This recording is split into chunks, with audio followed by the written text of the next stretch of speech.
How's it going, cucksters? It's your boy, The Hater, and it's time for the easiest video The Hater has ever made.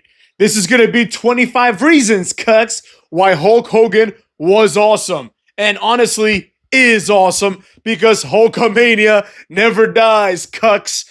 Now, the video is easy because it's not hard at all to come up with, honestly, dozens and dozens and dozens of reasons in dozens of seconds. It takes no time to come up with reasons why Hulk Hogan rules. And that's kind of going to be the spirit of this video, right?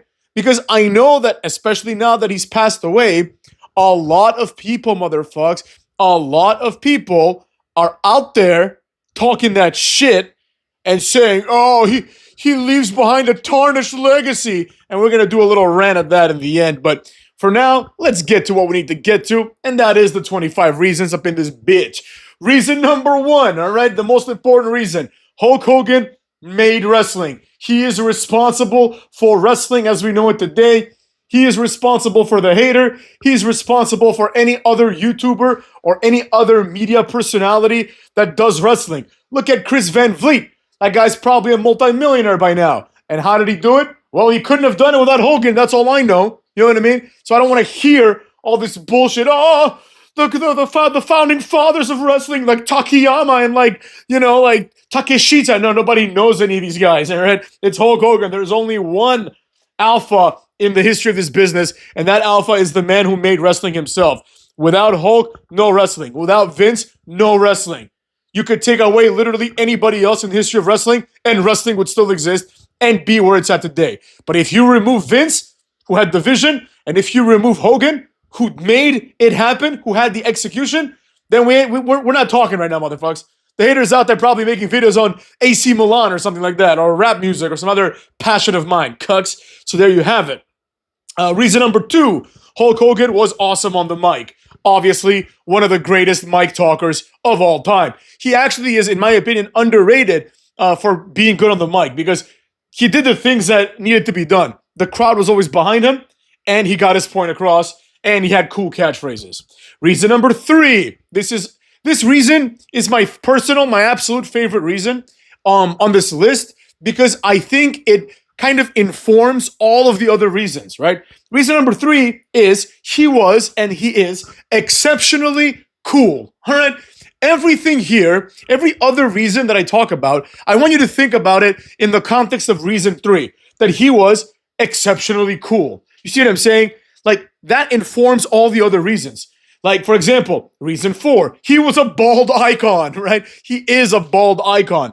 The only way he can be a bald icon, and one of the only cool people to be bald, especially one of the only cool people to be partially bald, right? Because a lot of the people that are cool and bald, like, Bruce Willis, Jason Statham, The Rock, motherfucks, Stone Cold, these are people that, like, their hair starts falling off, they cut it off. And quite frankly, I don't blame them. That makes the most sense. If the Hater's hair ever starts falling off, I'm going bald. As a matter of fact, quick little tidbit about the Hater. When I was in undergrad, I shaved my head one day. And my friends were like, what the hell have you done? Because I had like a normal haircut, right? Not long, not short, but like, hair that I would spike up with gel type of shit. You know what I'm saying? We're talking, the Hater is a 90s and early 2000s baby. And one day I shaved my head and my friends were like, what the hell, why'd you do that? I was like, first of all, it'll grow right back. And number two, I'm like, I want to know what I look like bald. So one day if I go bald, you know what I mean? Like, I would have no problem with it. And actually, I kept my head like buzz cut for like basically all of college. You know what I mean? Because I really liked it. It's an easy haircut to have, et cetera, et cetera. You know what I mean? So, but I even the Hater, the coolest guy that you all know, even the Hater would not have the balls to rock the Hulk Hogan haircut. I mean, come on. Yeah, that only someone as cool as Hogan could have like fucking hair that hangs back and then just be bald on the top. Only he could pull that off. And, that's pretty awesome. Reason number five, he was massive, right? He's like 6 foot whatever, 300 pounds. Hulk Hogan is a real fucking wrestler. He's a real fucking man. He's a big boy, And like nowadays, Hulk Hogan would be like the biggest guy on the roster, But to be fair, at any given time, Hulk Hogan was one of the biggest guys in the roster, right? Reason number six, he was jacked his entire life, right? That's the thing. Two things there. Number one, his entire life. He died being jacked. And number two, it goes to show that he wasn't just some fat fuck who like hits 300 pounds because they're overweight. Like the Big Show, for example, right? Which I love the Big Show, don't get me wrong, but you understand what I'm saying. Like, he's not like that. He's just like 300 pounds of muscle, of a mountain of a man, you know? And then they show me like fucking Jacob Fatu, who's smaller than Matt Hardy, right? Who was at least smaller than The Miz. We all saw that shit, right? He's like The Miz's size at best. And it's like, he can't do anything impressive. They're like, wow, this guy, I've never seen anything like him. Really? I've seen The Miz. He's better in every way. You know what I'm saying? The Miz is better than Jacob Fatu at literally everything. Like, in the history, like, there is a chance that Jacob Fatu might be, like, smarter, or there's a possibility that there's other things that we haven't tested them on, right? To, like, maybe he's better at checkers. I don't know. But the point is, everything that matters in wrestling, The Miz is better than Jacob Fatu at. Everything. He's better looking. He's better in the ring. He's like 1,000 times more charismatic. He's 25,000 times better on the mic. He's better in the ring. He's better at literally everything there is to be good at. He still has his hair. Jacob Fatu's balding. He ain't gonna be rocking the Hulk Hogan. Anyways, it's only a matter of time, like a couple of years, until Jacob Fatu loses a hair versus hair match or something. Anyways, neither here nor there. I don't know why I went on a Jacob Fatu side note there, but I did. Cucks, deal with it. It's my video. Reason number 7, he inspired a generation, right? And here's the thing. A lot of people inspire a generation, That's obviously very impressive. But I'm sure there's people right now that are currently being inspired by Daniel Bryan, right? The problem is they're never going to draw a dime, just like Daniel Bryan never drew a dime. The thing about Hulk Hogan is that the generation he inspired are people like The Rock, Stone Cold, Edge and Christian, the Hardy Boys, you know what I'm saying? Shawn Michaels, to a lesser degree, I'm sure, but nevertheless, I'm sure he was inspired by him, right? Like, he inspired, like, the best generation of wrestlers. And he led that generation as well, because he kept going like a motherfucker. Anyways, reason number 8, another personal favorite. Hulk Hogan made pedestrian moves amazing, right? The big boot hits different when Hogan does it. When Tala Tonga does it, nobody gives a shit. When Hulk Hogan does it, the whole crowd loses their minds. And obviously, the best example of this, I don't even think it's worth like mentioning, right? It's the leg drop, right? The leg drop is like one of the most pedestrian moves of all time. But when Hulk Hogan does it, you know what I mean? It's different. Because number 1, it's Hulk Hogan. Number 2, it doesn't matter because the crowd's already losing their minds. So that's one of my favorite things about Hulk Hogan. And I think it's a very understated variable, right? Like, people cannot do that. You know what I mean? Other people cannot do that. Like, think about, like, R-Truth does that little thing where he used to do that thing where he would, like, go do like a little spin and he'd say, "What's up?" And then he'd do a leg drop and like nobody would give a shit. That's not what Hulk Hogan did, right? Which brings me to reason number 9. He has been copied endlessly. I attribute to Hulk Hogan the move with theatrics, right? So, for example, the people's elbow is what? It's an elbow drop with theatrics, right? The move doesn't hurt any more or any less because The Rock runs off the ropes or does the little taunt or throws the elbow pad into the crowd, right? The move is just an elbow drop. It's a falling elbow drop, right? But it becomes better because the theatrics behind it engage the fans. And I think everybody knows that the people's elbow is obviously a ripoff of Hulk Hogan's leg drop.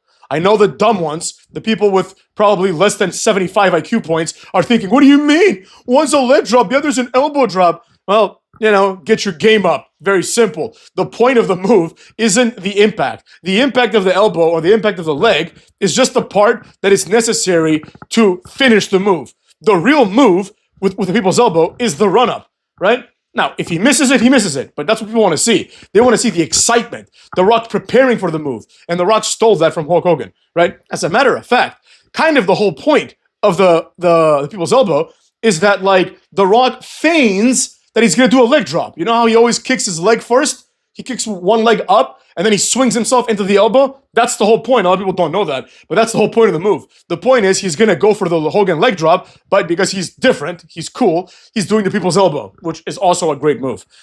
Reason number 10. His original theme was great, right? Simple as that. Honestly, all of Hogan's themes have been great, including like the TNA one, if you ask me, but his original theme is iconic. Right? It's iconic and it's iconically linked to him, even though it's like an actual song. Reason number 11, the Hulk Up. Conceptually, the Hulk Up, the idea of the Hulk Up, which now lesser wrestlers have stolen from him, right? Like Daniel Bryan, he does the Hulk up, and it's just fucking laughable. It's like Triple H just punching him in the head, and Daniel Bryan's no selling it. It's one thing if it's Hulk Hogan, dumb fucks. It's another thing if it's Daniel Bryan.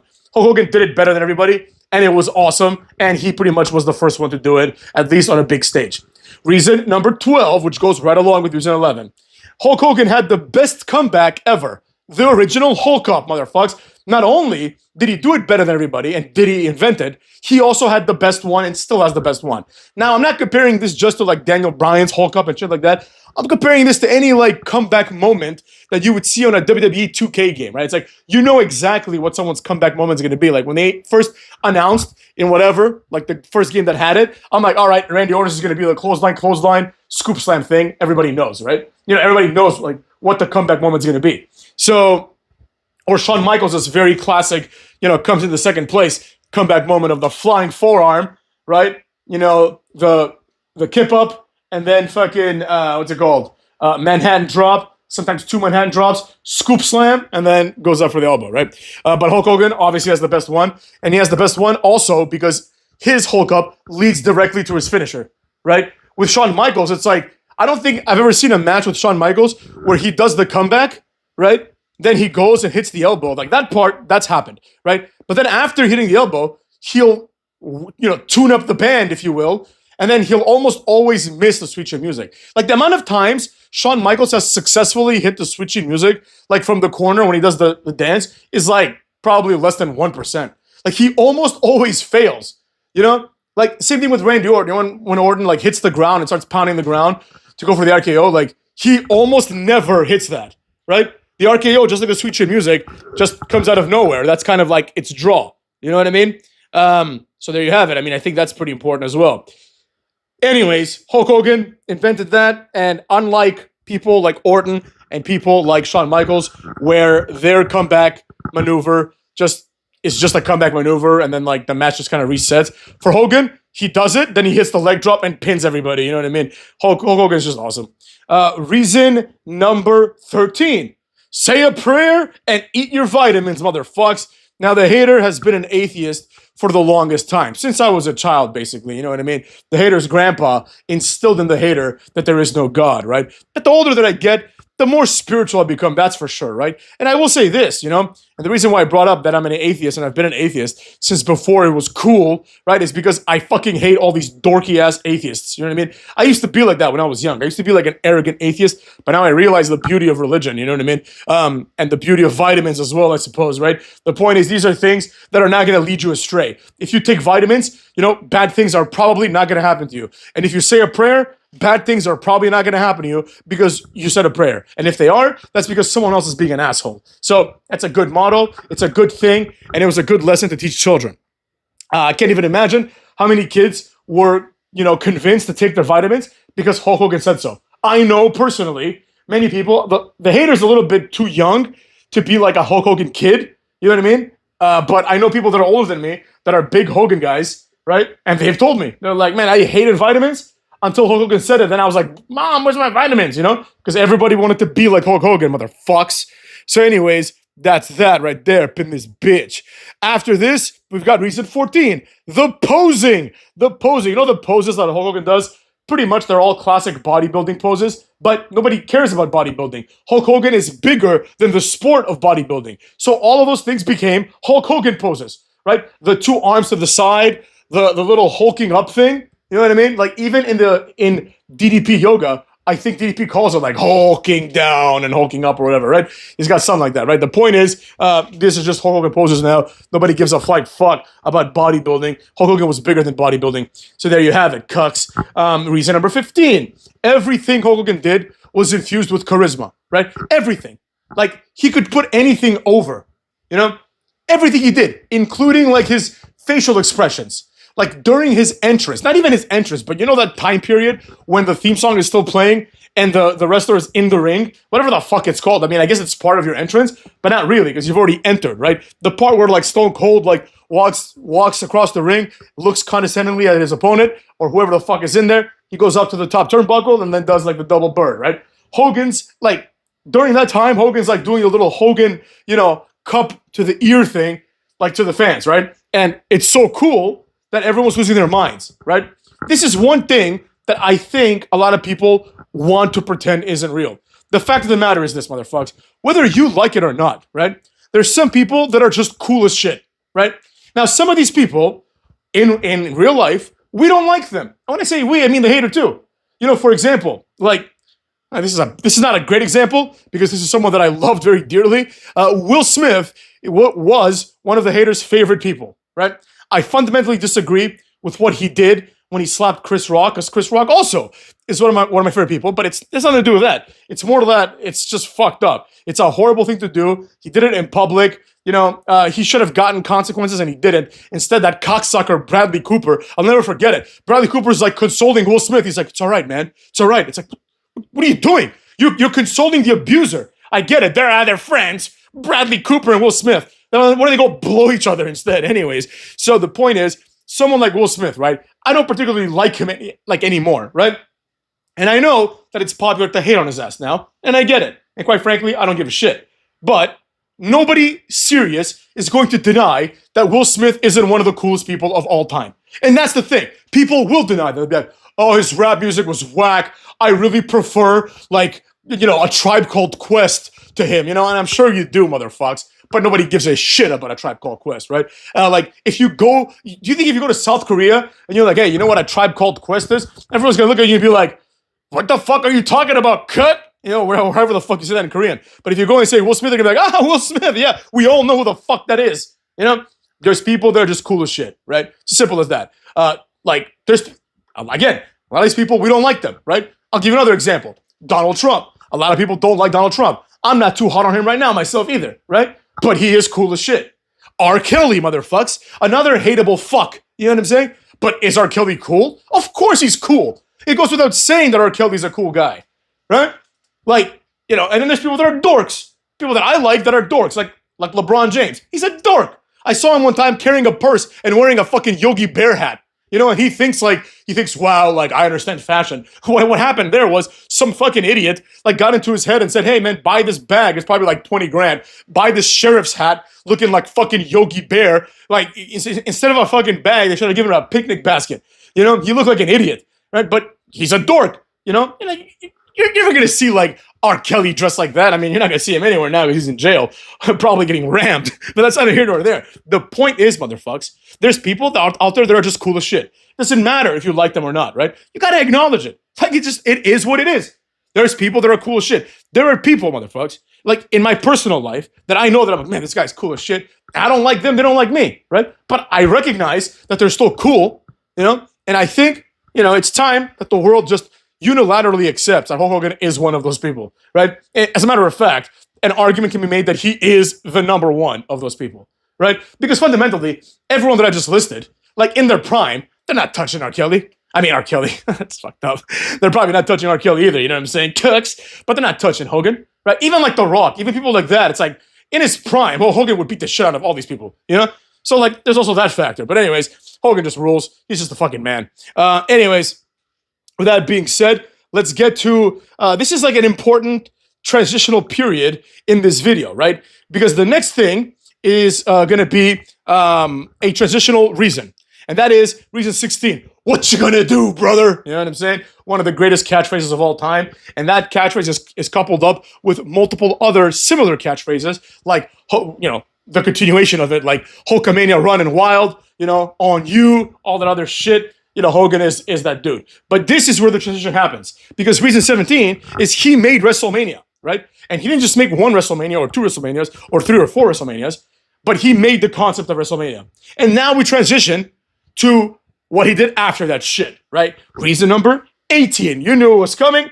Hogan also made WCW the company that it was, and he made it have a modicum of relevance. You know, a lot of people, and I get it, motherfuckers, I get it. You know, if, let's say, for example, AEW becomes worthy of a WCW-style documentary, I don't think it's ever going to happen.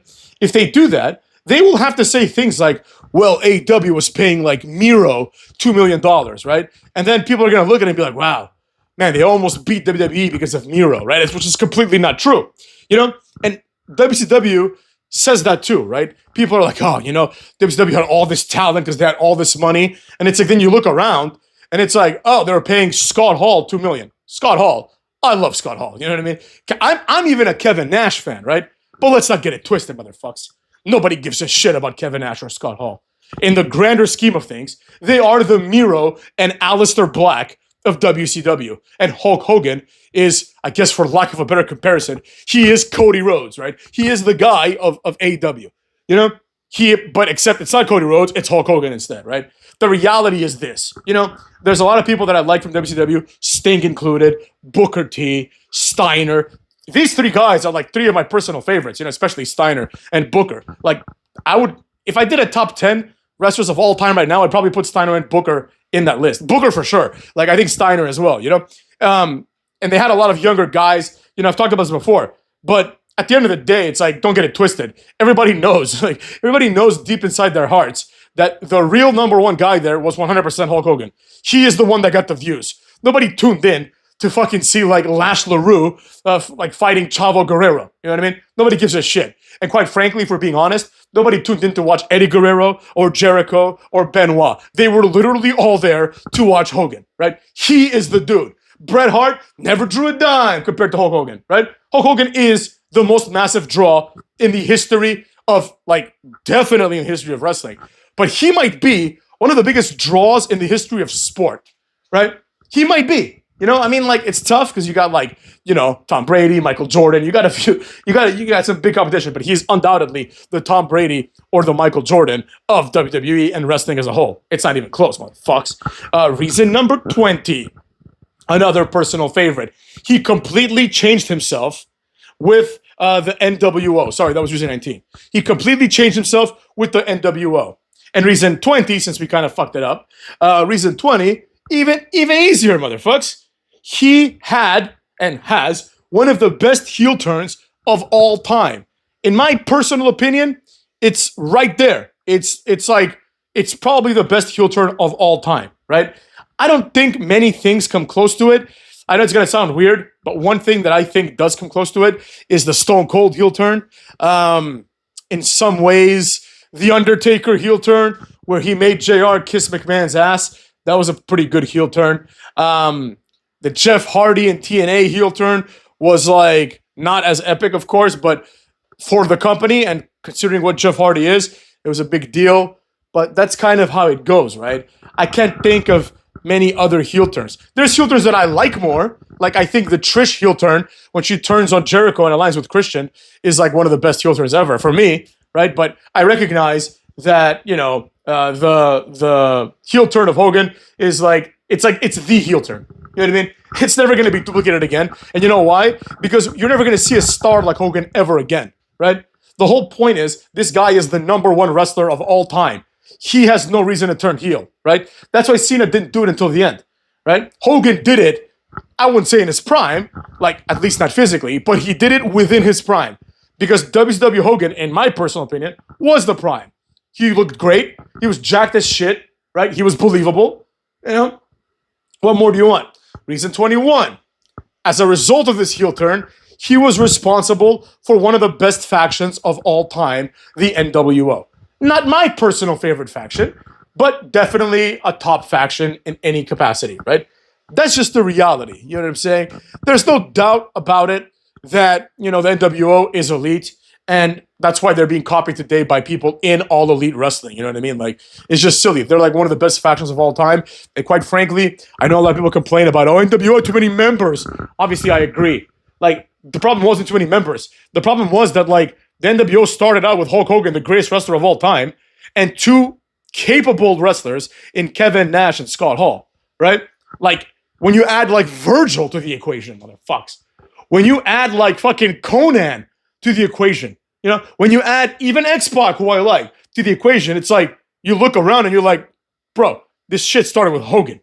You know what I mean? And now it's like, will Conan join the NWO? I don't give a fuck. You know what I'm saying? Nobody gives a fuck. Not even Conan probably gave a flying fuck about that. So there you have it, one of the greatest factions of all time. Reason 22, for some reason, I felt like I had to put this in here. You know what I mean? There's a lot of reasons that I came up with, and I did very little vetting in my head, but I wanted this one in here because I remember it being a big deal. His tag team run with Edge, in my opinion, gave Edge the massive rub that he needed, right?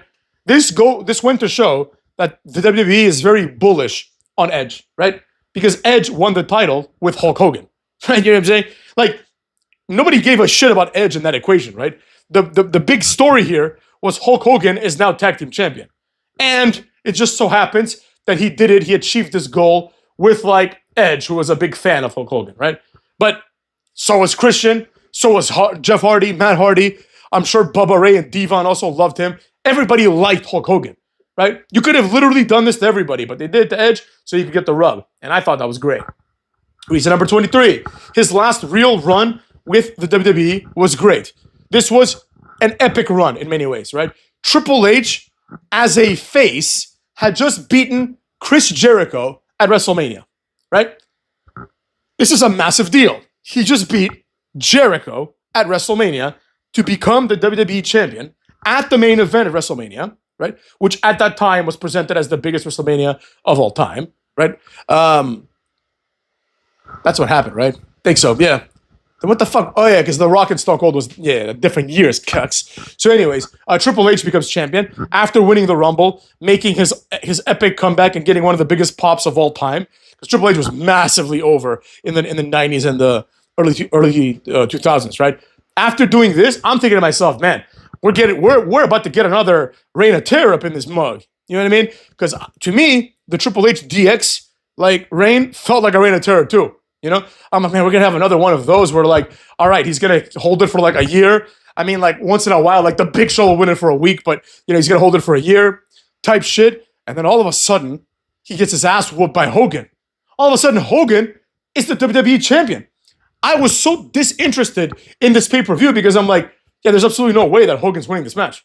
Like, this is Triple H's like comeback mode, and he was turning a little heel, and there was no way that the fans were gonna choose Hogan to boo, right? Like, they didn't choose Hogan over The Rock. Triple H is getting booed out of this building no matter what he does, right? Hulk Hogan could like take a shit in the middle of the ring and they would still boo Triple H. So they made Triple H heel and he lost that. And then we went our separate ways with Raw and SmackDown, right? Triple H did in fact get the Reign of Terror that I was afraid he would get. And, SmackDown went a different direction, obviously, right? So with that being said, motherfucks, in my opinion, at least, his last run was awesome. I didn't expect him to become WWE champion, and he did. And as a result, that was used to push Brock Lesnar. Brock Lesnar went over him, eventually, and that was a big deal, That was the real passing of the torch in many ways. So there you have it, because The Rock, they're like, oh, he's passing the torch to The Rock, and The Rock's about to leave, dumb fucks. Yeah. But anyways, I thought the run was great. I really enjoyed it. I enjoyed other parts of his run, like him being Mr. America. I thought that was amazing. As a kid, I had forgotten, right? Or I guess maybe then I didn't know, right? Because when I watched wrestling, it was already like NWO, like Hollywood Hulk Hogan, right? That's all I knew. I didn't know the other Hulk Hogan. I just knew from video games, and I always skipped the entrances. So when Mr. America came out to Hulk Hogan's theme song, I didn't immediately get it. I'm like, why is everyone cheering so much, right? And then Hogan comes out with a mask, and I'm like, this is fucking amazing. You know what I mean? He didn't need to do that. He was Hulk Hogan, right? But he did it anyways, and it was great. Reason 24, another personal favorite. He is part of the best WrestleMania match of all time, right? Now, I can hear the neckbeards. I can hear the sweat dripping off their foreheads onto their bellies like oysters, right? Would drip off of an otter. But the fact is this, motherfucks. We're not judging this match, or any match for that matter, for its technical, ability, for its technical presentation. I don't give a fuck, The reality is, I've never seen a crowd be more into a match than they were with Hogan and The Rock. I've never seen it, and quite frankly, I don't think I ever will. It has literally never happened, right? I will give the devil his due. A close second would be Cena versus CM Punk at SummerSlam, right? But I don't think it pales in comparison to fucking, even like Shawn Michaels and Ric Flair wasn't like that. This was insane. You know what I mean? This is by far the ultimate match in the history of WrestleMania. And think about what I just said, motherfucks. The point that I made was that he's part of the best Mania match of all time. I could have chosen a number of other matches and made that argument too, because he's been in so many significant WrestleMania matches. But in my opinion, that's the magnum opus, because that or WrestleMania 3, but I think it's that one, to be honest, just because come on, it has to be, right? With The Rock, everything else. And that leads me to the final reason, reason 25. he was able to turn the crowd on The Rock. This is unimaginable. Like, I know that people today, like, don't understand this. And quite frankly, I almost feel bad for people that weren't alive to see this match on TV or on pay-per-view, right? Like I was in my room eating a pizza. You know what I mean? Like, you honestly, and I hate to be that guy that says, you'll never get it, but it's true. You will never understand, like, unless you were alive at that time, how big The Rock was and how popular The Rock was. There were people in every category of humanity in America that loved The Rock. And the idea of the fans turning on The Rock, nobody saw that coming, motherfuckers. Not one person saw that coming. The lead up, everything else, it was about 50-50. But you're thinking, you know, Hulk Hogan, WCW guy. The fans didn't think so, right? Hulk Hogan, like, was cheered over The Rock as he should have been. And Hulk Hogan, in my opinion, in hindsight, he should have won that match. You know? Like, he would even, like, considering the fact that The Rock was, like, in his, like, late 20s, early 30s, I don't even know, right? Even considering that, I still think that Hogan, like, has had a longer career. You know what I mean? Because The Rock's pretty much done. And Hogan was at it until, like, a few weeks ago, motherfucks. So there you have it, you know? It is what it is. You know, we're not going to sit here and scratch our balls for long. But that's just the facts, motherfuckers. I've spoken only facts here. He, being Hulk Hogan, turned the crowd on The Rock. Like, that moment, go watch that match.